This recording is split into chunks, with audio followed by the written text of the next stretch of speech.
By political analyst Oscar van Heerden, joining us to preview the second leg of the ANC National Conference. Oscar, good morning to you. Thank you so much for joining us. So part two of the Nasrec conference commences today. It's a two-day part two conference to conclude conference. And Fikile Mbalula, as the SG, made it clear that they will not be entertaining anything that has to do with Phala Phala. It's going to be a strict 2 days, tight schedule, and they'll have to go into the wee hours of the 6th of January if they have to. In your view, what will be prioritized in terms of the main issues today and tomorrow? Good morning, Tumela. You know, the truth of the matter is that the ANC did hold a policy conference a few months ago, in which all these issues were debated, were thrashed out and so forth. So really what's happening over the next 2 days is just a cementing and a finalization of those resolutions. I personally don't think that there's going to be any controversial issues that will be raised. You would recall, Tumelo, the step-aside issue was attempted to be readdressed at the policy conference. It was yet again shot down. Policy conference reiterated that the step-aside rule must continue. And that was really one of the only controversial issues that was brought to the policy conference. So I don't think that there's going to be any issues that is going to bog this part two down. It seems that, though, there are events taking place on the sidelines, right? Carl Niehaus announcing a new movement for those who feel betrayed by the ANC. And, you know, when I saw this announcement, it reminded me of what Fikile Mbalula said at Nasrec. He said that, you know, the ANC has no time for people's feelings. I think he was also alluding to, you know, closing ranks and voting within party lines, saying that you need to, of course, be a disciplined member of the ANC and vote with the party when agreed to do so. And members will not just be willy-nilly allowed to just speak of their feelings and vote with their conscience. And I suppose someone definitely heard that, wasn't happy, and decided to form their own political movement. What do you make of Carl Niehaus, on the sidelines, of course, of this conference, inviting those who feel betrayed by the ANC to join his new political movement? Yeah, you know, Carl Niehaus, the Lone Ranger. He protests alone. He tries to emphasize and bring his points across alone. Carl Niehaus is alone. And unfortunately, his actions as a member of the ANC feels that he has brought the organization into disrepute. It has been on a continuous basis and took a very drastic step to actually suggest that he needs to be expelled. So I'm not surprised that he's venting and he's angry. And of course, he decided that he wants to somehow create an alternative movement. I think the Secretary General, besides talking about party discipline, Fikile Mbalula, talking of party discipline, he also is trying to say in an indirect way that this is a free country. Those people who feel they want to start an organization, start a party, a movement in opposition to the ANC is free to do so. And I think that, you know, we can only but wish Carl Niehaus all the very best with that. Oscar, actually, those were his words. Fikile Mbalula did say that if you do not agree with, you know, the constitution of the ANC, with the rules of the ANC, you're absolutely free to form your own political party. You cannot come and disrupt what the collective within the ANC has decided. But before I close this issue on Carl Niehaus, do you think this new party that he's formed or movement is significant?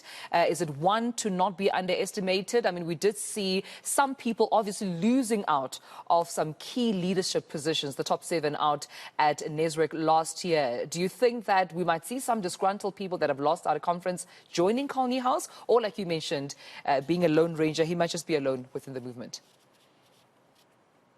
Yeah, I reiterate, he's alone. I think that as you rightfully point out, there are a number of disciplined cadres of the ANC that has not made the list. That doesn't mean that they are disgruntled. They will simply accept the decision of the conference, and they are certainly not interested, I think, in wanting to form a different party. Of course, when it comes to people who are already facing suspension and other disciplinary actions within the ANC, such as the former Secretary General Esma Khashula and others, who knows? They might realize that their political history is in the dustbin, and therefore they might want to revive it by associating with Karl Neus. But quite honestly, I don't think people are going to go anywhere near Karl Neus. There's also, another major event for the ANC happening right consecutively to this Part 2 conference, Oscar. That is the January 8th statement. It's happening this very weekend. And I just wonder, what do you think is on the political agenda of the ruling party? What pronouncements do you think they will be making come Sunday?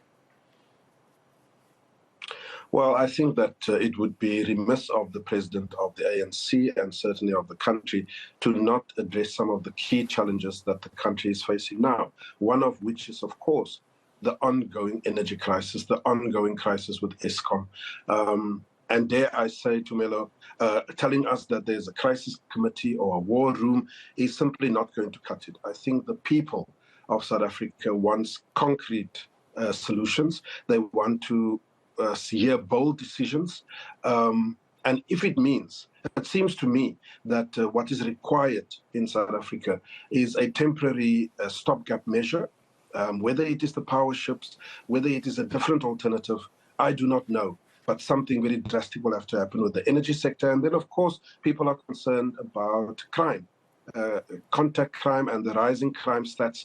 So there's a number of challenges that they feel the people feel that the president will have to address very tangibly and very concretely.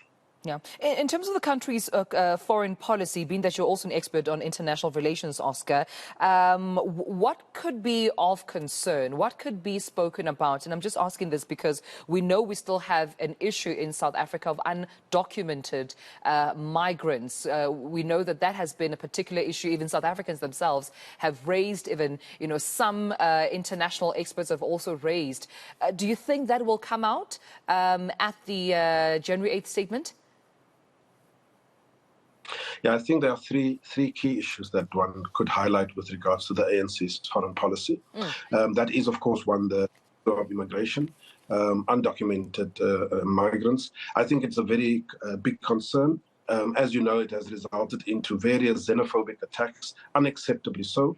And so the ANC has resolved, if you look at their documents, that they need to have a much more significant input research being done to try and understand how do we best this particular issue. The two other issues, Tumelo, is that they have rescinded the decision to withdraw from the International Criminal Court. I think that is an important one.